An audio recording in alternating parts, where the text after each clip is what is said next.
10 days after the Department of Revenue investigation seized 100 kilograms of gold that had already cleared airport customs, the department has corresponded with the Hong Kong Customs seeking details of the gold consignment. The department so far has been clueless regarding the mastermind and the owner of the confiscated gold. If the department is able to break the ice in case of the gold smuggling, it can lead to a major breakthrough in terms of exposing the dreaded nexus of gold smuggling. Good evening, I'm Sapsanamma. Let's begin with the headlines of the hour. Koshi Province Chief Parshuram Khapung offers party's 1st of August deadline for the formation of new government in Koshi. UML Parliamentary Leader Karki says all options open. Prime Minister Pushpakamal Dahal flays the trend of demanding for resignation of Prime Minister and ministers with political bias, calls the trend unjustifiable. Manipur becomes a symbol of a vicious sectarian conflict, denting the image of Indian Prime Minister Modi as he prepares to host a summit of G20 leaders and contest general election next year. And Argentina earn a hard-fought 2-all draw against South Africa. England edged past Denmark 1-0. China taking on Haiti as World Cup action inches towards knockout. Koshi Province Chief Parshuram Khapung has called on the parties at Provincial Assembly to stake their claim for the formation of a new government. Khapung has given a deadline till 5 p.m. of 1st of August to stake their claim.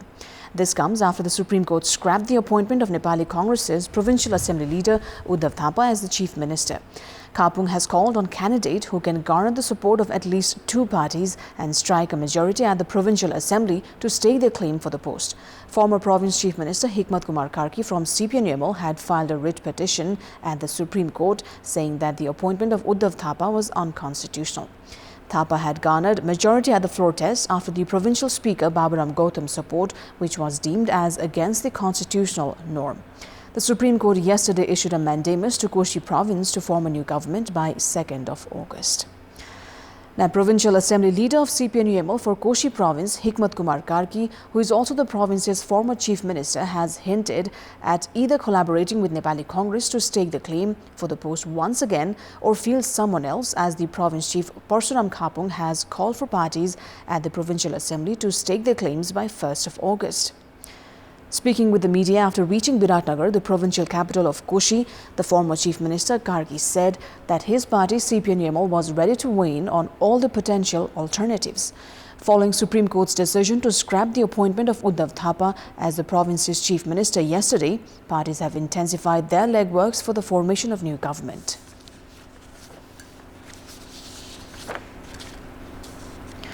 Prime Minister Pushpakamal Dahal has flayed the trend of demanding for resignation from Prime Minister and ministers influenced by political bias. Speaking with the media after returning from a United Nations event on food security held in Italy, Prime Minister Dahal said a bad culture of demanding for resignation from leaders had fostered, referring to the protests at the parliament by opposition leaders demanding for the resignation of Home and Finance ministers following the recent gold smuggling case. The Premier said he will hold discussions with Deputy Prime Minister and ministers before putting forth his own opinion on the gold scandal. It may be recalled a few weeks ago the opposition had obstructed the Parliament session, demanding for the resignation of the Prime Minister after his controversial remark about Sardar Pritam Singh's effort from New Delhi for his appointment. On a different context, the Premier said the government had taken the recent epidemic of lumpy skin with utmost seriousness. Regarding his visit to Italy, Premier Dahal said the response from the international community on Nepal's agendas at the UN event on food security was positive and that pledges were made to support Nepal with its efforts to strengthen food system. Premier Dahal also claimed his parleys with Bangladesh Prime Minister Sheikh Hasina and the UN Secretary General Antonio Guterres were noteworthy. Premier Dahal attended and addressed the event as Nepal currently chairs Least Developed Countries Group. The Department of Revenue investigation has begun weighing the boxes it received from the Office of Ready Trade Private Limited in Sorakutte that had imported the brake shoe containing 100 kilograms of gold on 19th of July. The department had raided the office on Wednesday earlier this week and confiscated 66 boxes of brake shoes. The department also retrieved a machine that melts gold along with the boxes. Based on previous records, Ready Trade Private Limited had been receiving deliveries from China's Dongguan Sutu Transportation Company and Xiangfen Transportation Company and Taiwan's Talmud Company. Ready Trade had imported goods weighing 1,997 kilograms in the past 2 months alone. When the Department of Revenue investigation confiscated the 100 kilograms gold in 19th of July earlier this month, the company had imported 36 boxes through Cathay Pacific flight on 14th of July. 8 of the boxes which had the gold had cleared the customs and was on its way to its destination when it was confiscated from the capital's Sinamangal. Now, 2,306 people have died from drowning in the country in the past 3 years. However, the government has not taken any initiative to lower the number of deaths due to drowning. The number has been increasing due to lack of public awareness and negligence. The drowning of a boy last week in the capital Samakusi has once again drawn attention towards increasing number of deaths due to drowning. According to the statistics provided by the Nepal police, in the past Nepalese fiscal year 2079-80, there were 577 deaths from drowning, while there were 823 deaths in 2078-79 and 906 deaths from drowning in the fiscal year 2077-78. In the past 7 years, 732 children died by drowning in bucket filled with water. The highest number of deaths from drowning was registered in Lumbini province. 437 deaths due to drowning was recorded in Lumbini province in the past 3 years. Likewise, Koshi province registered 413 deaths from drowning, while Madhya province also registered 413 deaths. There were 62 deaths from drowning in Kathmandu in the past 3 years. Although the number of deaths has been high every year, the government has not paid any attention to minimizing the number. After the number of deaths from drowning started to rise, the armed police force established a separate workforce for rescue some 11 years ago.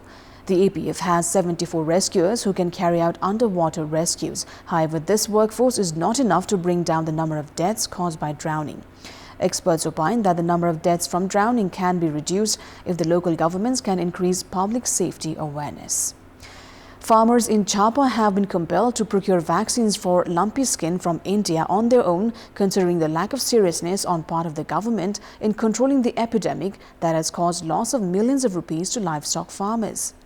They have expressed grievances that the government had lacked initiatives in controlling the spread of the disease despite the lapse of 2 years. Furthermore, they have expressed of difficulties in importing vaccines from India. The government's efforts in providing vaccines for lumpy skin has largely remained inadequate.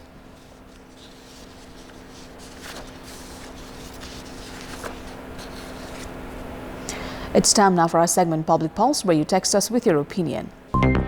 The question is, why is there lack of yardstick for maintaining greenery at the roadsides of urban areas? Your options are A, considered unnecessary, B, lack of expertise, and C, no such practices. The voting is on. Type NEWS, select your option A, B or C and send it to 34001 to share your opinion with us. Let's move on to the international update.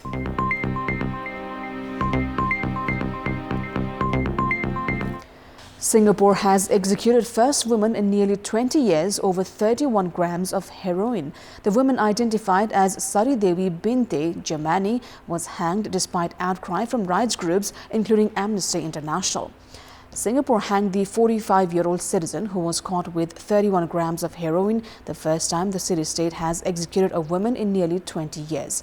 Sari Devi Binti Jamani was hanged earlier today after being convicted of trafficking not less than 30.72 grams of the drug in 2018, the Central Narcotics Bureau said in a statement.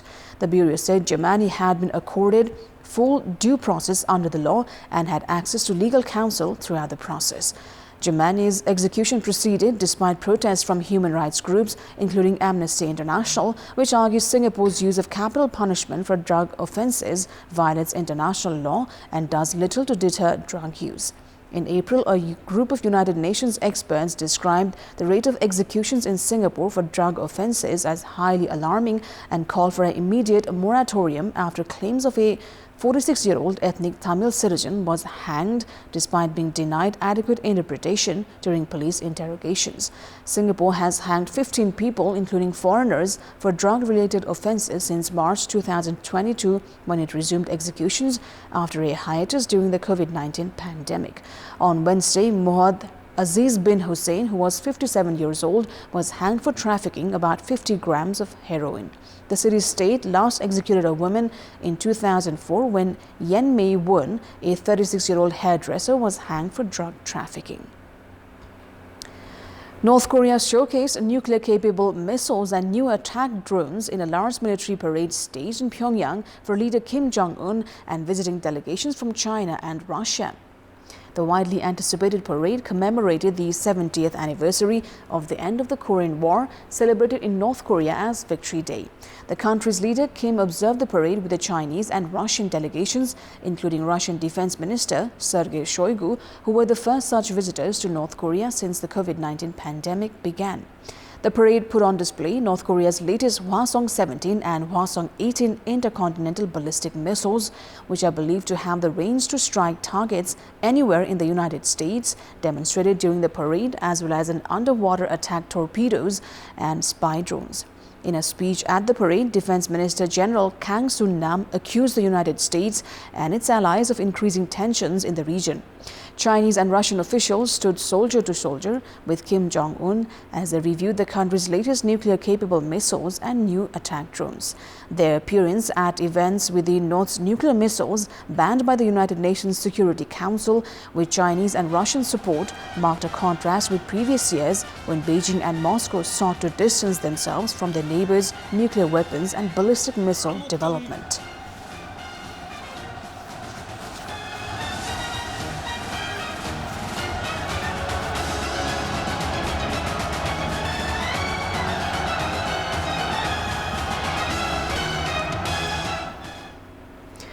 Violent gusts of wind tore roof tiles off a sports center in China's southeastern Fujian province after Typhoon Doksuri storm made landfall earlier today. The typhoon is the second strongest to hit southeastern Fujian province since Typhoon Meranti in 2016, and it forced the closure of schools, businesses, and the evacuation of workers from offshore oil and gas fields. The powerful storm is expected to continue to move in a northwesterly direction with gradually weakening intensity. Now, teachers in Chile called a 24-hour national strike this week to demand that the government meet their demand for better working conditions. In Santiago, teachers holding banners and shouting slogans marched down one of the main avenues. Protesters urged for the payment of the historical debt, a payment owed to teachers by the government since 1981, a plan to address school violence, payments of the retirement incentive that are overdue since 2020, among others. Chilean teachers are expected to hold another 48-hour strike on August 2nd and the 3rd.